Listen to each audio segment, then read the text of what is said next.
Just sign, Michael. Her voice was flat, her eyes cold, as if 11 years of marriage were a simple contract she was canceling. She slid a pen across the kitchen table, her favorite, the gold one I'd bought her for Christmas. It came to rest on a stack of papers, looking like the final nail in my coffin. I looked down and saw a petition for dissolution of marriage in neat little letters. My name, her name, then a list of demands that read like a bad joke. The house, spousal support, half my retirement, and immediate possession of our car, because she needed it more. Why now? I asked. I wasn't begging.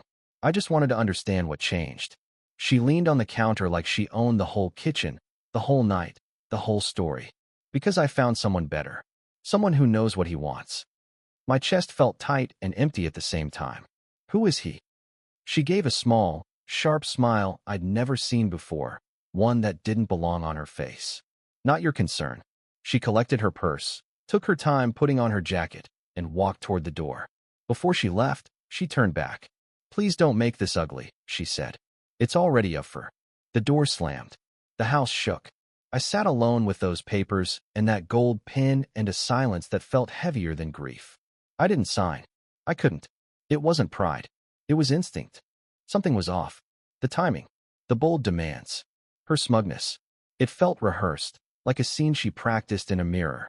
I solve problems for a living, and I know that numbers tell stories and patterns reveal truths. The pattern here screamed one thing. This was a setup. I poured coffee I didn't drink, stood at the sink, and stared at the window. Outside, the streetlight hit her empty parking spot. Inside, I made a promise I could actually keep. If this was a trap, I was going to spring it. And whoever laid it was going to regret underestimating me. I grew up in a town where your word mattered more than your car or your clothes. My dad worked at a plant that smelled like hot metal and old oil. My mom was a nurse who carried other people's pain home in her eyes. We didn't have much, but they gave me what counted. Show up, work hard, don't lie. I met Jessica sophomore year in college. She was the kind of person who made a room turn its head when she walked in. Blonde hair, sharp cheekbones, and a laugh that felt like permission to forget your worries. I was the quiet finance kid who fixed other people's spreadsheets for pizza. She told me she liked that I made her feel safe. I told her I liked that she could make a noisy bar sound like a private conversation. We married 3 weeks after graduation. I joined an investment firm downtown. She tried marketing, then photography, then staging homes for realtors. When she had ideas, I had overtime. I told her, run. I'll cover. She told me, you're my rock. It felt like love. Maybe it was, once. Money got better as the years rolled. We bought our little 2-story with the creaky stair in the middle. I patched drywall. She picked paint colors.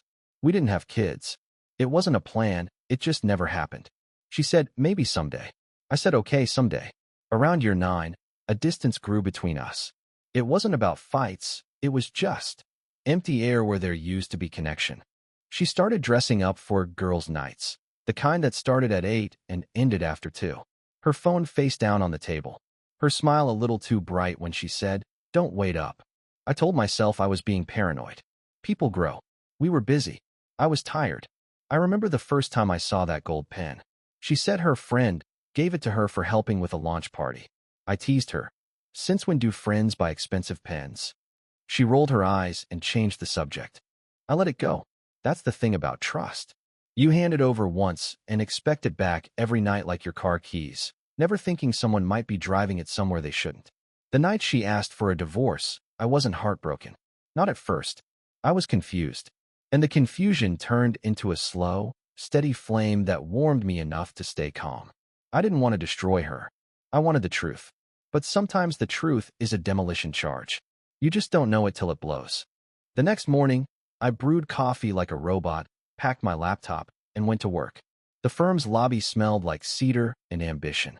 I swiped in, nodded at the receptionist, and rode the elevator to the 18th floor with a face that said Thursday, even though my life had been split open the night before. My boss, David Mercer, called me Mikey when he wanted something and Michael when he wanted to sound respectful without meaning it. He was a talker with perfect hair, perfect teeth, and a perfect habit of taking credit when the lights were on. Michael, he said, stepping out of his glass office as I passed, let's touch base on the Vantage account later. His tie was the same shade of blue as his eyes, a color I was starting to associate with deception. Sure, I said, like a man on a normal day. I worked through emails until my brain stopped spinning. I kept seeing Jessica's gold pen. I kept hearing her say better. Better than me? At lunch, while the office thinned out, I pulled up the usage logs for our shared drive. I manage numbers, but I also manage risk, which sometimes includes quietly watching who opens what. 2 weeks ago, someone accessed my Vantage projections at 11:43 p.m. from an external IP. That wasn't normal. I checked again. The file name had been copied, emailed to a Gmail address with a fake client-sounding handle. My palms went cold. I checked another folder. A pattern popped up. Late-night access, same external IP. I cross-referenced the building's guest Wi-Fi logs. A device nickname matched the pattern, Jam iPhone. Jessica's initials. I sat very still and let the truth land. Jessica had been in our building at night. With whose badge? Mine? No. Security would have flagged odd hours. The guest Wi-Fi meant she was there with someone who could let her in. Someone who had every reason to want my files. Someone like David Mercer. I swallowed. I didn't want to be right. I opened my calendar and checked every night she said girls' night in the last month. 2 lined up with late-night file access times. It wasn't proof, but it was a path. I didn't confront David. I didn't text Jessica. I did what numbers guys do. I started saving everything. I wish I could say I handled it like a hero, but the truth is I went home, stared at our wedding photo on the mantle, and felt incredibly small. The photo looked like strangers pretending to be perfect. My face looked soft, trusting. Hers looked like a promise she planned to keep forever.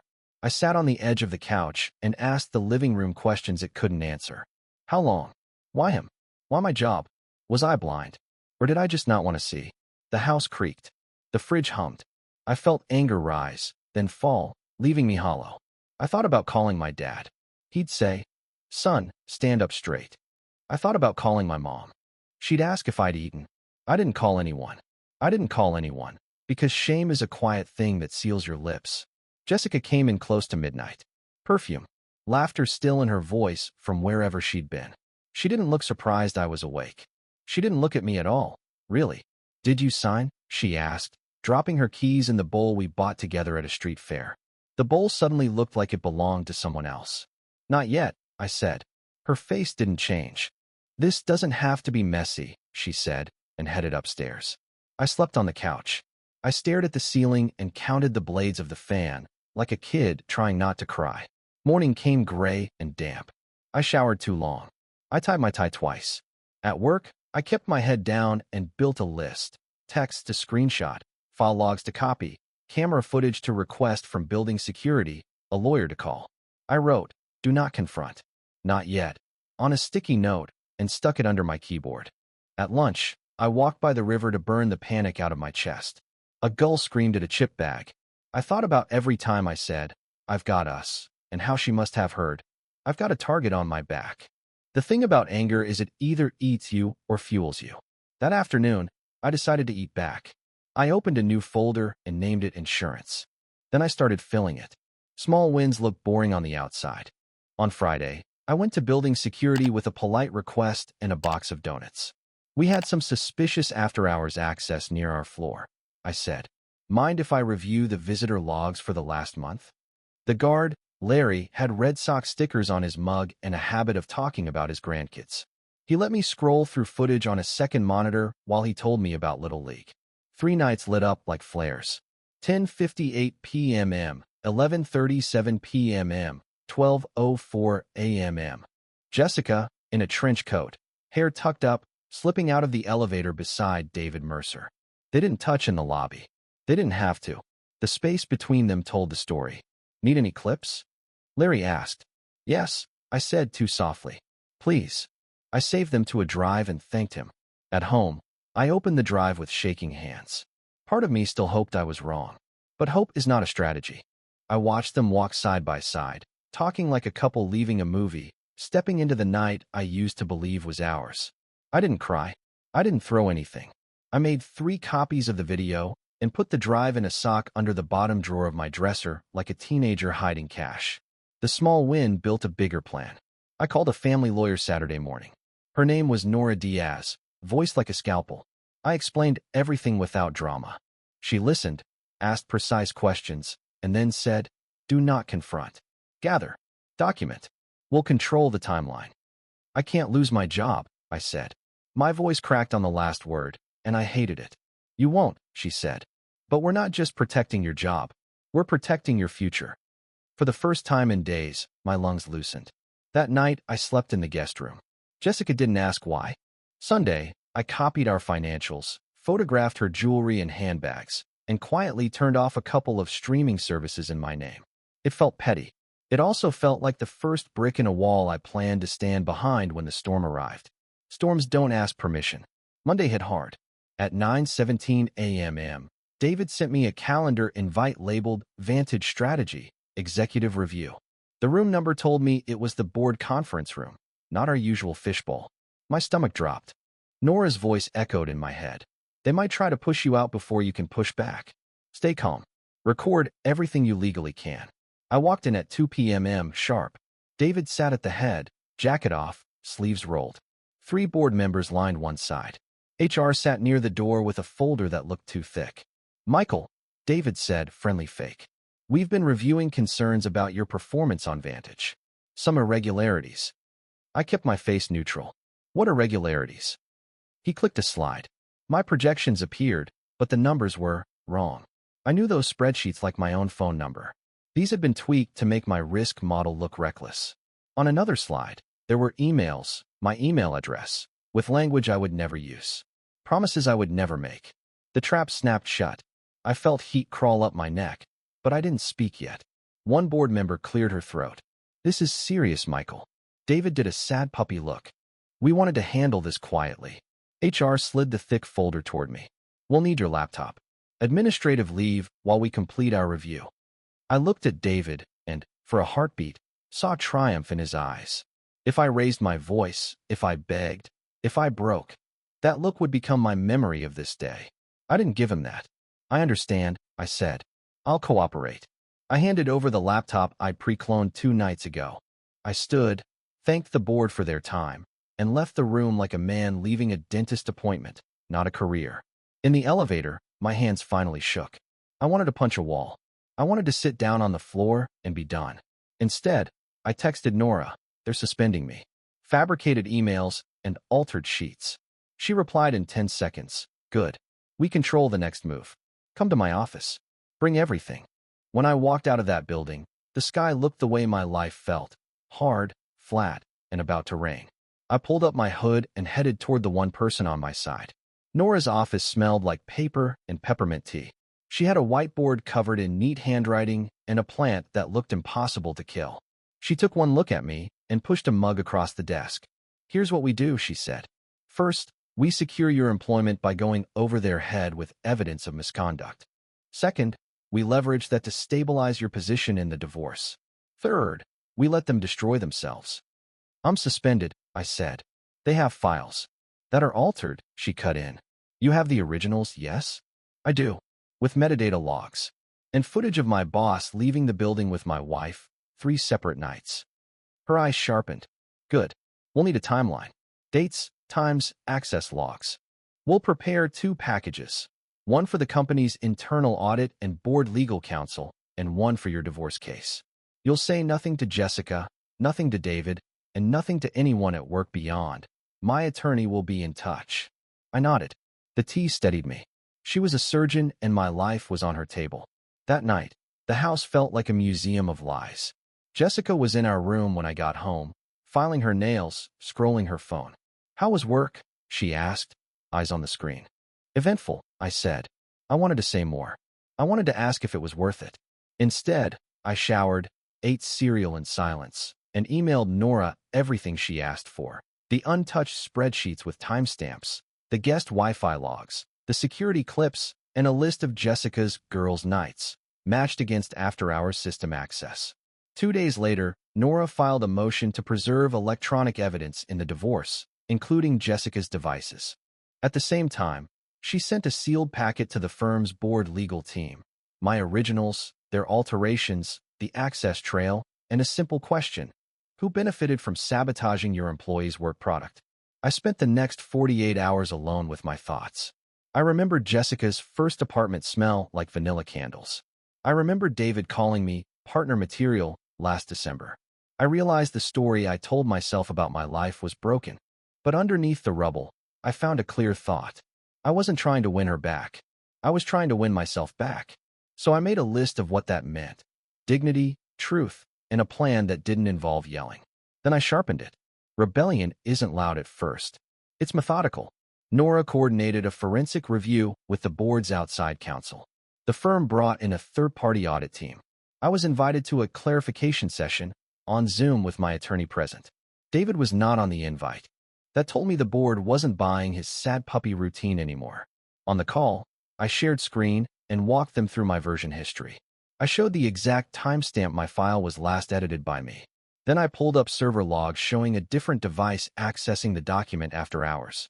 I matched that to the guest Wi-Fi connection labeled JMI phone and presented the 3 lobby clips of Jessica leaving with David. I didn't add commentary. I didn't point and accuse. I let the silence do that. The outside counsel asked 2 questions, both calm and deadly. Do you have reason to believe Mr. Mercer had access to Mr. Langford's files outside normal business hours? And is there a personal relationship between Mr. Mercer and Mrs. Langford that could present a conflict of interest? I answered both with facts. Then Nora took over and said words like retaliation, fabrication, and fiduciary duty. The call ended with the legal team saying they would be in touch promptly. 2 nights later, Jessica came home late and found me cooking eggs. She looked surprised I was cheerful. "What?" she said, like happiness was suspicious. "Want some?" I asked, flipping an omelet. She shook her head. "Did you sign the papers?" "Not yet," I said. My attorney suggested a few changes. Her mouth tightened. "Michael, don't drag this out. It's best for both of us." "Maybe," I said and plated the eggs. She went upstairs without another word. For the first time since this began, I noticed something new in her posture. Not pride. Not anger. Nervousness. Rebellion grew. The next day I met our neighbor, Claire, in the driveway. She's a real estate agent who knows everything that moves on our street. I asked casually if she'd heard any gossip. She told me Jessica had been asking about selling fast, in case things got messy. I smiled. Good. Let her plan for a fire sale. I had a better plan. The climax came on a Wednesday. Rain, thunder, and a voicemail from HR asking me to come in for a meeting with the board's outside counsel at 4 p.m. Nora met me in the lobby, her hair pulled back like she was headed into battle. We rode up together in silence. In a smaller conference room, not the big one, the lead outside attorney greeted us with a thin folder and a very professional smile. "Thank you for your cooperation, Mr. Langford," she said. "Our review found that your work product was altered without your knowledge or consent. We also found that personal relationships created conflicts and that disciplinary actions were initiated under false pretenses." David entered then, late, eyes darting. He froze when he saw me sitting there with Nora. He tried to smile. It landed wrong. The attorney continued. "Mr. Mercer, the board has reviewed your conduct. Effective immediately, you are placed on administrative leave pending termination for cause. Security will escort you to collect personal items." David's face drained. "This is ridiculous," he snapped. "He's framing me." The attorney slid a printout across the table. "This is the building footage of you leaving after hours with Mrs. Langford. Here are the server logs tied to your device credentials. And here is the forensic analysis of the files you presented as Mr. Langford's. Our conclusion is clear." He looked at me then, like he might beg, rage, or make a deal. I kept my hands folded. I didn't say a word. The silence felt like justice. When it was over, another attorney turned to me. "Mr. Langford, you are restored to active employment with full back pay. The board would like to discuss a transition plan for your role on Vantage and potentially broader responsibilities. We also understand there may be issues relevant to your family matter. We are prepared to respond to any subpoenas and cooperate fully." I thanked them. Nora thanked them better. We walked out into the rainy hallway where security escorted David in the other direction. He didn't look at me. He stared at the floor like it might open and swallow him. For a moment, I felt sorry for the man I once wanted to impress. Then I remembered the altered emails with my name on them, and the way he walked next to my wife like my life was a ladder he could climb. At home that night, Jessica waited at the table, divorce papers in front of her, gold pin shining under the light. "We need to talk," she said, voice small for the first time. "We do," I answered. "But my attorney should be present, and you'll need yours." Her face fell. Her face fell, and I knew the calm was over. The storm had finally arrived right here in our kitchen. The next weeks were a slow unwind of everything I thought would last forever. Nora filed motions and produced evidence like a magician pulling scarves from a sleeve. The judge granted a temporary order that froze significant marital assets and required both of us to preserve electronic data. Jessica had to hand over her phone for forensic imaging. The look on her face when she realized the court could see her messages was a quiet explosion. She tried to play it both ways at first. "Michael, we can do this without lawyers," she said one morning. "We both made mistakes." "No," I said gently. "We didn't both make these mistakes." Reading her messages with David was brutal. They laid out the whole plan. A condo he rented under a shell account, discussions about using my boring, predictable nature against me, and even screenshots of my spreadsheets with a comment like, "LOL, this is his whole brain." They also revealed 2 transfers she made from our joint account into a personal account she didn't disclose. Nora called it what it was. The court agreed. In the final settlement, I kept the house. She waived spousal support. The retirement accounts were split by the book, but the court credited me for her undisclosed transfers and her role in the career sabotage that could have cost me everything. She left with a car, some furniture, and the gold pen. David's exit made local business news in a careful paragraph that didn't say the word affair, but everyone could read between the lines. He lost the condo deal, too. I heard through the grapevine he left town. Maybe he'll start over somewhere new and learn what my parents taught me at a kitchen table small enough to make us honest. Your word is all you have when the lights turn off. Jessica texted me once after everything was final. "I'm sorry for how I handled it. I wasn't happy. I hope you find someone who appreciates you." I stared at the screen a long time. Then I typed, "I hope you find yourself," and put my phone face down. It buzzed once more. I didn't flip it over. These days, the house is quieter. The creaky stair still creaks. I replaced the wedding photo with a black and white print of the river I used to walk beside when I felt like I was drowning. I make eggs at night sometimes just because I can. It's funny how independence tastes like breakfast at 8 p.m. If there's a moral, it isn't get even. It's simpler. When betrayal shows you who people are, let it. Don't explain it away. Don't light yourself on fire to keep a liar warm. Step back, collect the truth, and let the truth do the cutting. The word revenge felt too big at the start. By the end, I realized it was just accountability, written in bold. And if you're where I was, staring at papers someone tossed in front of you like a final verdict, remember this. A trap set for you can become a trap sprung by them. If you keep your head and protect your heart. I didn't win her back. I won myself back. That was the only victory that mattered. Thank you for listening to our story. And if you enjoyed this, please don't forget to hit that like button and subscribe to our channel for more stories of revenge and karma every day.